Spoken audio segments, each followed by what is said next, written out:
Hi, I'm Cindy Morales. Welcome back to the Shout My Story podcast, where we share stories of women who choose life in difficult circumstances and the people who help them. If you like our content, be sure to like, subscribe, and share. Now, let's get to our guest. When you're pregnant and you find out you have a child with a life limiting condition, I am sure that you can feel devastated.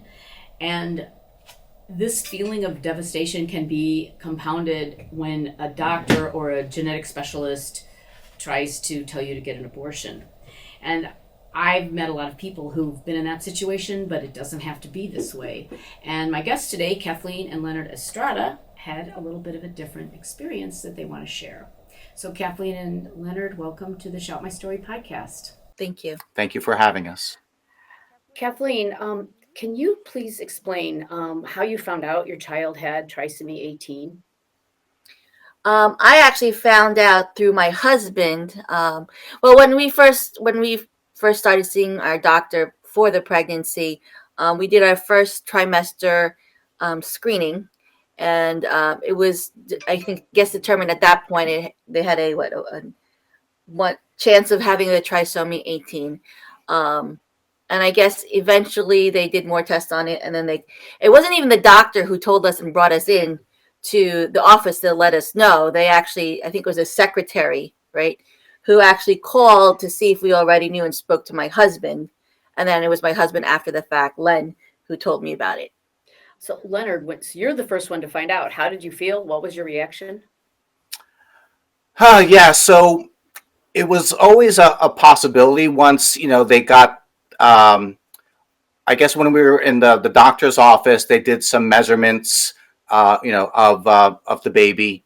And it was a bit abnormal, right? So I noticed that they were taking multiple measurements, probably checking to see if they made a mistake. And so that's was the first clue for us that something potentially might be, I don't want to say abnormal, just say different. Um, and so what was your question again? How did you find out? How did I find out? Yes, how did I feel? How did we find out? Yeah, so we had some tests done, and as Kathleen mentioned, it wasn't a doctor, it wasn't a healthcare staff who made the call. When I asked her role, what did she say? A healthcare specialist, I think she said, something like that. And she asked if Kathleen was around. I said no. She initially said, she couldn't disclose the results because of, confidentiality reasons. And I said, you know what, if it's not a good result, it would probably be better to come from me than someone like you. No offense. So, what did she mean by that? Well, she No, meant Len was saying that. I was the one that said that because of privacy reasons, she didn't want to tell me.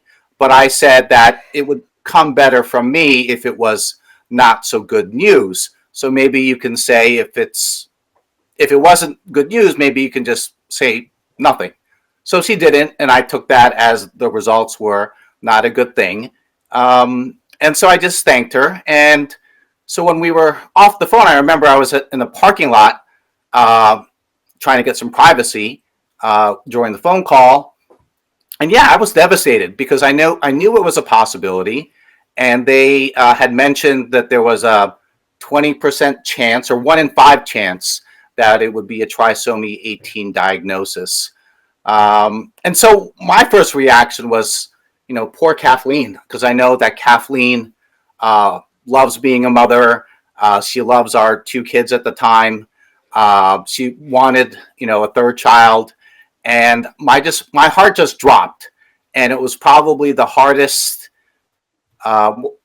thing that I had to do up until that time to, disclose the results of the test, because how do you break that news? But I figure better that it come from me than some stranger over the phone. Okay, and Kathleen, then when you've heard, what was your response? Did you feel devastated as well?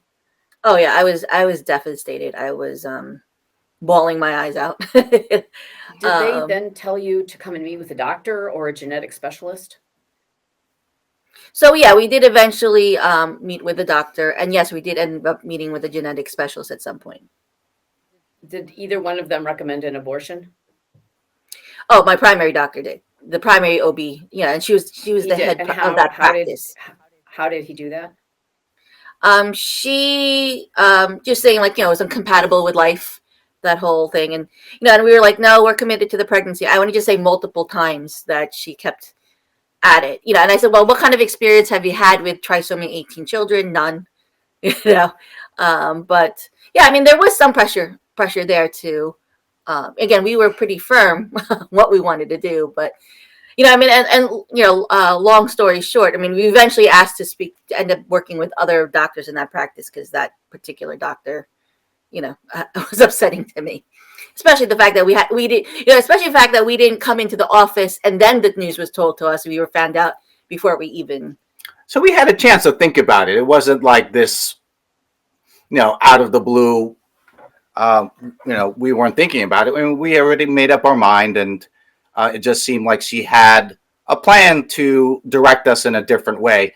And I remember even after Kathleen told her, I must have told her at least once that we were committed to keeping the baby. Uh, Even on the way out, she's like, remember, you can always reconsider. I'm like, why hound us? So it was very disconcerting. Right. So you switched doctors, and then Well, we stayed in the practice, but I was like, at that point on, I was like, I don't want to be with her. I mean, there was another doctor in the practice that I had who delivered my other children, so I went with them. Like, I think there was two other doctors in that practice, so I said I just didn't want to be with her. I'd rather be with the other two in that practice. okay. And then how did you prepare for the birth? Did you feel like once you changed doctors within the practice, did you feel a little more supported? Yeah, yes, I definitely felt more heard. You know, I definitely felt more heard. The other doctors, which were much more compassionate, they did not bring up the whole incompatibility with life issue because they knew that that was the issue, that we were having issues with that. So, Fetal, fetal medicine doctor. Did you want to mention him? I mean, during the course of our care, because I was older and since it was considered a high risk pregnancy, we also were managed by the fetal maternal medicine department, the medical Uh-huh. department out of St. Peter's Hospital that was local to us also. And they were also very supportive.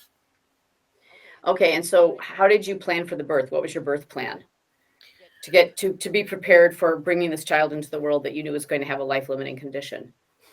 So, I mean, the statistics that they gave us was very grim, right? Like the chances of making to birth was that we were advised was very, very low. So we were um, hopeful, but we were trying to be real that the fact that she might not make it to birth. So on one hand, we were preparing for her funeral, but on the other hand, we were preparing for her birth. So it was a very surreal experience.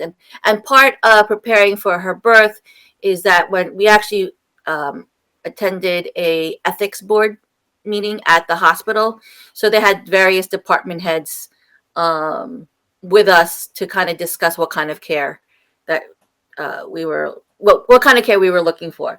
I want to say that some members were pretty supportive, but um, I think others of there were trying to push for that comfort care, that let the baby come, but just keep her comfortable, take her home, and that was that. To have her go in peace per se. But you know, we just determined, like, as parents, it's our obligation to do what is best humanly possible. Just even thoughts like, just trying to do more than above and beyond comfort care was taken like we were going to be doing heroic efforts. Like, we weren't looking for heroic efforts. We were just whatever as parents we can do to benefit the life of our child. We want to do whatever is humanly possible, and then God, would take care of the rest. So. Um, Okay. So before the birth, were you given options of like, for example, most kids with trisomy 18 have heart defects. They need surgery to correct that heart defect. Did you know that that would be something that probably would need to be done before she we was did an born? we did an amniocentesis. So Okay, so yes, they knew there was a heart issue. right. We know Yeah. there's new heart issues. There was a whole kind of, and again, I know that um, those types of treatments or what's really diagnosis tools sometimes can be used uh, against having a baby, but no, we use that for the purposes of we wanted to be prepared. We wanted to know what we were getting into. I mean, it was already a shock, but I can't imagine. You know, I wanted to minimize what other shock could potentially be at birth. And you know, and we're very glad that we did do the amniocentesis, and everybody was on the same page. It was voiced during that ethic board meeting, and when it came time to her birth, the specialists, the pediatric specialists, were already on hand, willing, you know, just to prepare for whatever scenario, as opposed to finding out at birth that there was issues and then everybody scrambling. Now we were all prepared by the when she was ready to come out, everybody was ready to go. One of the things I find interesting about your story is that you even had this kind of support, because the other parents of trisomy 18 kids I've talked to almost uniformly faced a lot of really strong opposition from the doctor, from the genetic specialist, from the ethics board. And so I think it's refreshing that you receive this kind of support. It's also kind of like a prototype of this is how it should happen.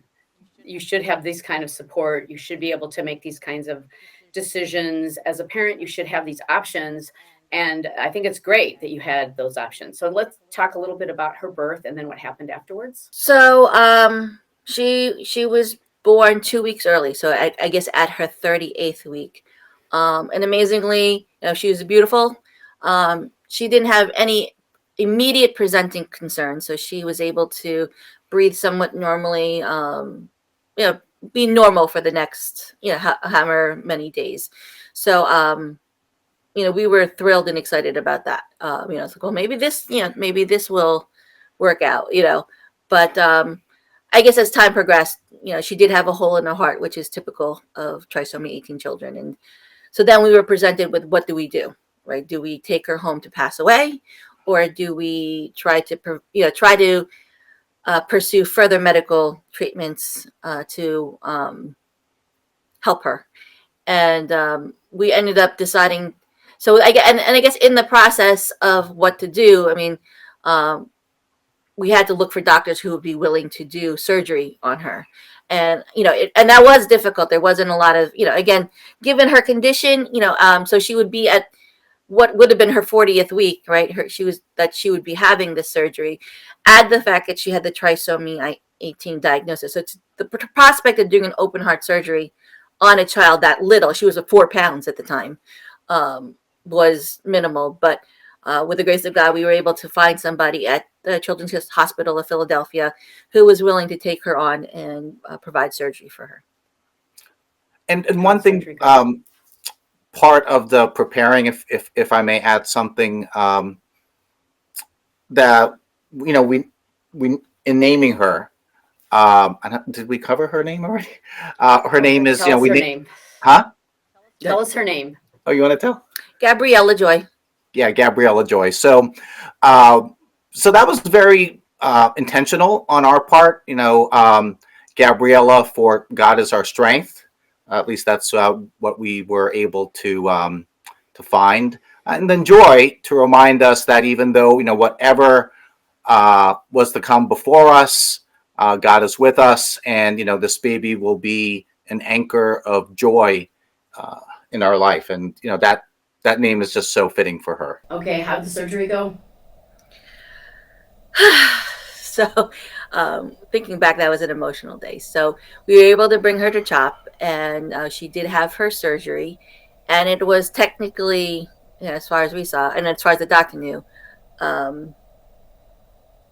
yeah, went as it should, and she was brought back for recovery. And you know, I think it took her a while to come out of anesthesia, this, that, and the other thing. But then later on in the day, her, I guess, what's hole or whatever was plugged up started leaking again, and things were really coming down quickly. And so the only way to remedy that was to take her back into surgery again. Yeah, at that point, sorry, we really thought that we were going to lose her at that point. But you know, there go, by the grace of God, she was able to survive a second open heart surgery. So I wouldn't say, like, from 40th week from conception, she survived 2 open heart surgeries in the same day. So I think that was one of our many small miracles that we experienced that day. Okay, and then you had her for some time. When you want to talk a little bit about being her mom? It was, it was a very memorable experience. I think there was a lot of questioning in terms of, and a lot of learning in terms from the medical aspects, because I know that they used to have rounds. They would go around the patients, the doctors and nurses, the groups of patients would go around each patient to discuss um, their progress and what kind of treatment possibilities. And I remember going to the first couple, and I had no idea what they were talking about. But as time progressed, I guess we were educated because we knew exactly what we were talking about, and we were even able, as parents, to offer opinions on how we treated. And if we disagreed, again, we were very conscious of being her advocate. So from the medical viewpoint, we did whatever we could. She had other procedures that were done. I know that there was some other leak somewhere, and there was another procedure where one doctor was hesitant that would even work. I think they were going to use some device that's usually used for veins and arteries, and they were going to try to use that for the whole. And they even thought it was a miraculous thing that the device that was supposed to float to where it needed to go actually went to where it was supposed to go. Um, but again, as time progressed, because she had the trisomy 18 diagnosis, she wasn't healing like normal babies would have. So I think technically all the things that were done as they should. But again, I think with her genetics, that was an issue. I mean, also part of that time was, we had two children who were older than her. I guess one was 3 and 4 at the time, and um, again, we live in New Jersey, and we were in Philadelphia, so it was a big shuttling back and forth, trying to figure out who's taking care of the other children, bringing the other children, so that at least could experience her. Because again, family is just so important to me, and um, yeah, and they were able to experience her too. So I mean, and I think with the grace of God, we were able to have some videos um, with them, and for the most part, was a very positive experience for the kids. Was she able to go home at all? No, no. No, we celebrated. I mean, we really did celebrate her 1 week birth. 1 month. We didn't make it to 2 months. But yeah, I mean, it really taught me, right, how to be grateful each and every day, each and every moment that we have, not to take, anything in this life for granted. That's one of the main lessons that I think the Lord taught us through Gabriella's life.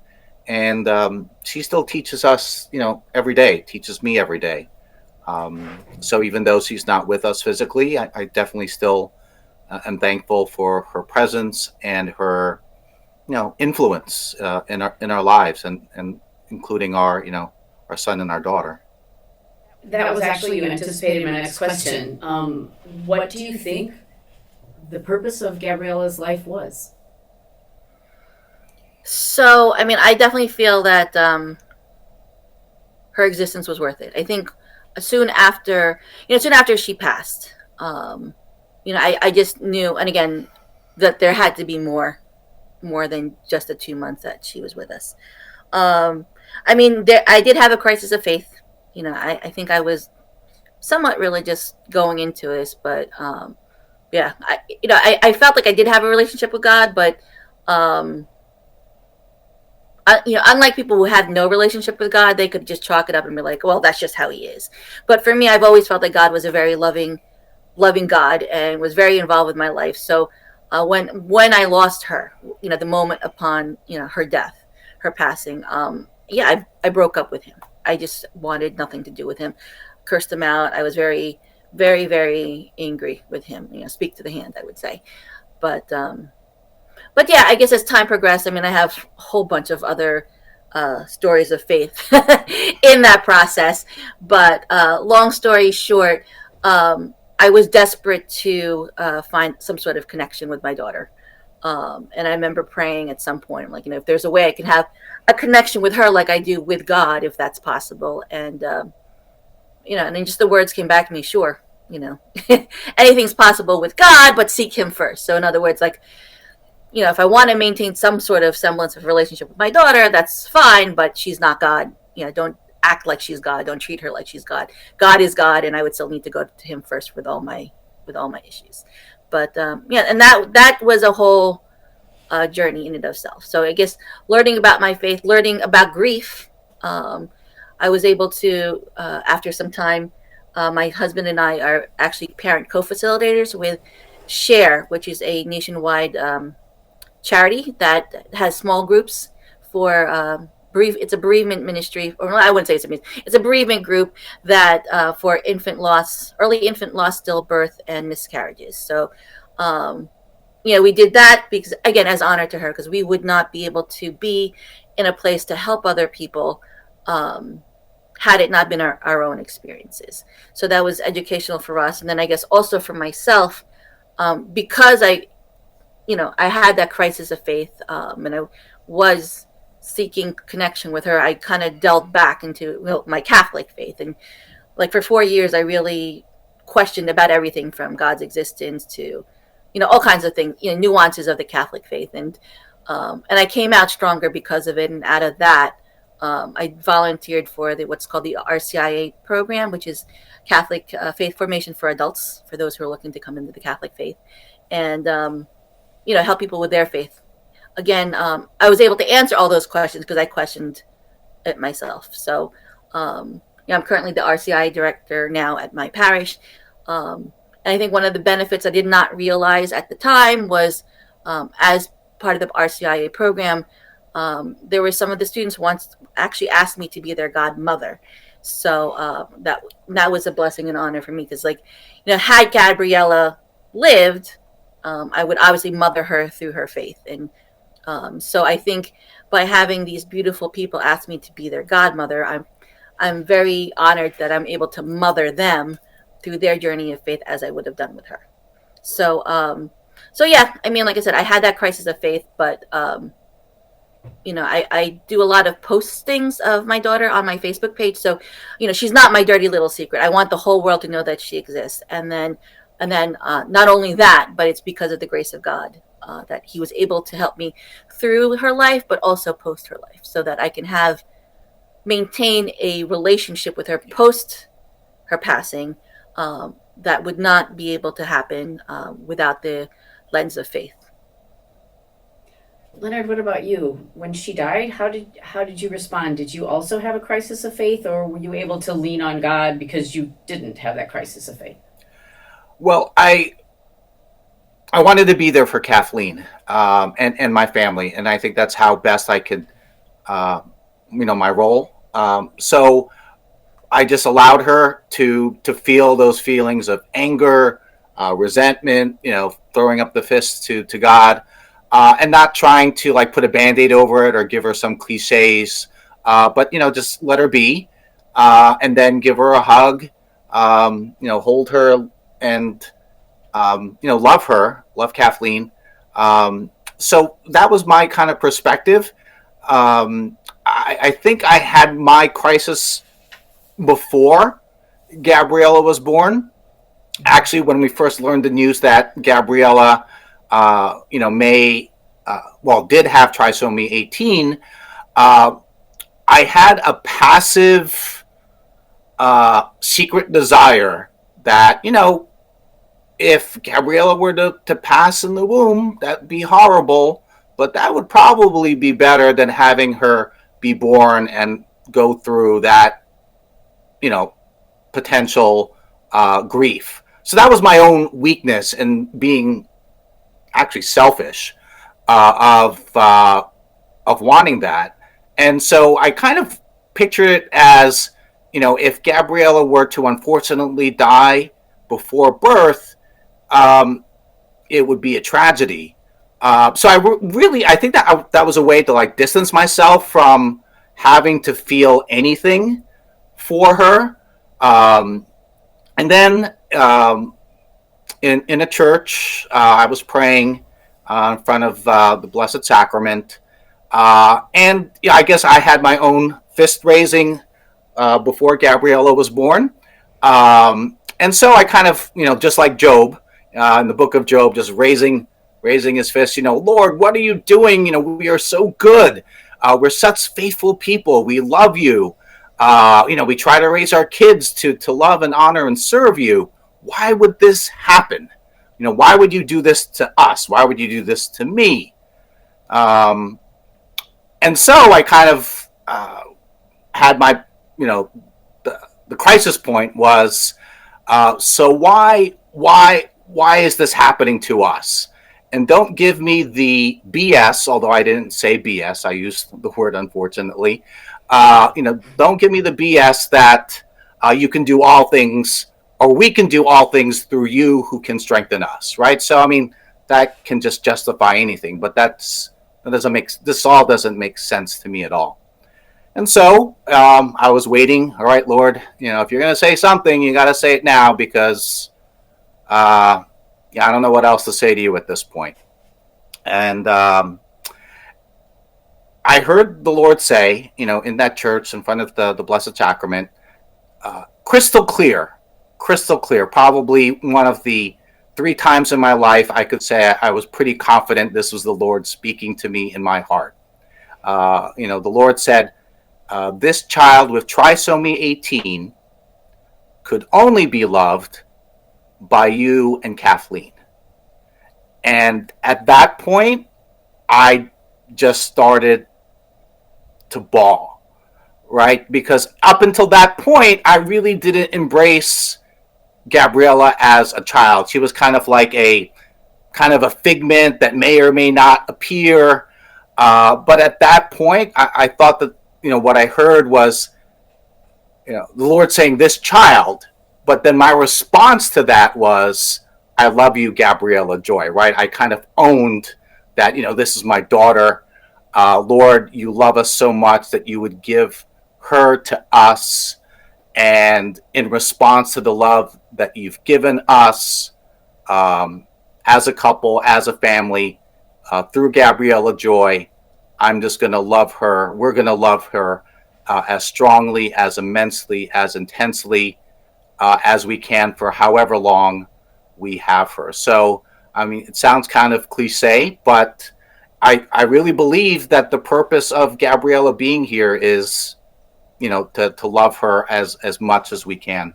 And I want to add to that, I think that story of his also hit me in the sense that, how much does God love our daughter Gabriella Joy? Because, again, in the culture that we're in the pro-choice culture that we're in, she could have been given to other parents who would have just disposed of her like she was nothing. But I think the fact that God loved her so much, and he knew that we would embrace her for all that she was, trisomy and all, defects and all, congenital defects and all, wholeheartedly. I think it was just to show that how much a God loves her, that we wouldn't dispose of her, we wouldn't treat her as inhumane through inhumane treatments. So I think that was my understanding of it when Len first shared that story.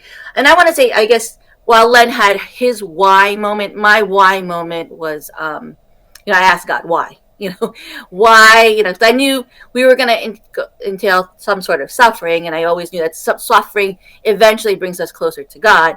But I remember asking him that why, and I guess he reminded me of when I was a littler, almost of a child. I always liked the idea of having an oldest boy, an oldest girl, so they could be, close in age. They can be each other's best friends. Maybe they'll have their little dramas, like, maybe, once they get into teenage years, that maybe they would have, the big brother can look out for the little sister. If they have, if somebody like, if they have a relationship with each other's friends, to be close. But I also wanted to be able to dance at the wedding and pick out the wedding dress. So, but then I always wanted a third, and the third had always been, I wanted that third child, boy or girl, to become a religious priest, nun, brother, somebody devoted to God. So, so back to the present, I had asked God why, and He reminded me, well, you have the boy that you wanted, which is my oldest. You have the girl that you wanted, which was my second daughter, and now this one is for me. And and I was, jaw agape, like, yes, I wanted one devoted to God, but I didn't expect it in this sense. So so I was like, wow, I have my own personal saint. Like, it's one thing to have a priest, brother, sister, nun, whatever, but I had my own personal saint. And I want to say that she truly has been with us. She has been our personal saint. I can't say even multiple times, since she's passed. I'll be like, Gabriella, your mother, that's like, do something, and right there, something would happen. So she's my saint. She's definitely my saint. So God, we both of us asked why, and we got our answer, and we got an answer that was justifiable for us. One final question.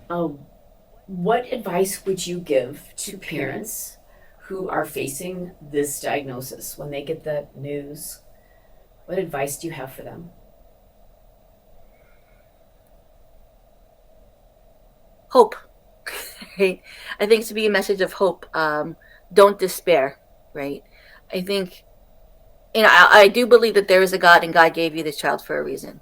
Um, and I know that sounds kind of cliche, but you'd have to live it out to find out what that would be. Right? And that's your story. That's your child. That's your story. You know, through suffering and through sacrifices, that's how we know who we are and how strong we are. God knows already how strong we are. He knows how much that we can handle. It's just we don't know, and we don't have the perspective that He does, and we just have to go through it ourselves. It's a tough journey. Um, Again, a lot of sacrifice, lots of suffering that's involved. Um, we don't have the authority to decide, what is to take away our child's life. We can only do what we can do, what is given to us. And regardless of whether it happens, if they are able to live or if they're able to die, um, God can use that towards the bettering of other people. Yeah, for me, three things. The first one is just like Kathleen, to not lose hope. That I think one of the things that I learned was that people can be very supportive of us. People who learned of what we were going through, just came out of the woodworks and just supported us in different ways through prayer, providing meals, watching the kids.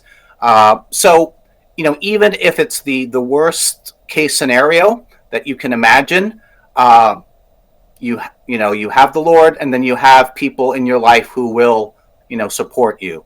Uh, so in addition to hope, I would say trust in the Lord, trust in the people around you, trust your family members that um, they will be there for you no matter what. And for those that don't, it can be hard for anyone to deal with this, right? So I really don't blame anyone for um, not being behind us 100%, because it's really hard to go through, very, very, very hard. And the last thing I would encourage people, have hope, be trusting, and just be open to God's love. That throughout this whole process, if we're open to the Lord's love and mercy, that's what really carried us through, carried me through. And that was just the message, the banner of Gabriella Joy's life, that no matter how short or how long each life is very important, and we are to love and respect that life as best we can, as Lord Jesus has loved us. That's saying thank you so much. Is there anything else that I didn't cover that you want to share about Gabriella Joy? I mean, again, through the eyes of faith, um, I feel like, yes, she's not physically with us. My way of mothering her is obviously different than the way that I mother my living children. But I can say, through the eyes of faith, I still have that relationship with her. Usually it's in prayer. Usually I am praying to God, and and at the end of that prayer session, I'm content. But then the image of her comes to mind, and I feel like I had memories of her. As time goes by, we talk about this in our bereavement group, but we'll ascribe meaning to various things like the color orange, or if we see a helicopter, some people see a butterfly. So we keep, as part of our traditions, we keep ascribing meaning to various objects or things to her. So whenever we see these objects or things, we can say to ourselves, like, okay, she's present with us. And how these things present to us in certain times of our lives, in critical moments, like, oh, she's definitely with us. That's no coincidence that that this is coming through at that point. So I mean, that's been our thing since she's passed, like ways that we can ascribe meaning to her so we can honor her, ascribe things to represent her. And traditions, we have traditions that we built up, like going out for her birthday and celebrating, or her angel date, or greeting cards, or everything. So however we can keep her involved in our lives, is even though she's passed, she's still present with us in that way. And again, through the power of social media, I still post about her a lot. So again, she's not some dirty little secret that happened. No, I'm proud that she existed, and I want the whole world to know not only that she existed, but how much my life has become better because she existed, and that I'm able to help as many people as I can to honor her. But these people are for the better because of her. I feel grateful for Gabriella Joy because she helped you grow in your faith. Also, the fact that you were able to have this pretty positive experience with the medical community, which I found very refreshing. And I hope that if anyone in the medical profession sees this, they can realize they don't need to push abortion, that you can have palliative care, or you could even develop treatment options to help keep trisomy 18 babies alive. I know personally of trisomy 18 babies that have thrived after that surgery. I'm sorry it didn't work out for Gabriella Joy. God had a different plan for her and for you. But I am so grateful for her life and for what she's done for you. And thank you so much for coming on our podcast and sharing your story. Thank you for having us. Thank you very much. God bless you. Thank you for tuning in to the Shout My Story podcast. You can listen to future episodes anywhere you get your podcasts, or you can watch us on our YouTube channel, Shout My Story. If you have a story to shout, please contact us at info@shoutmystory.org. Choose love, choose life.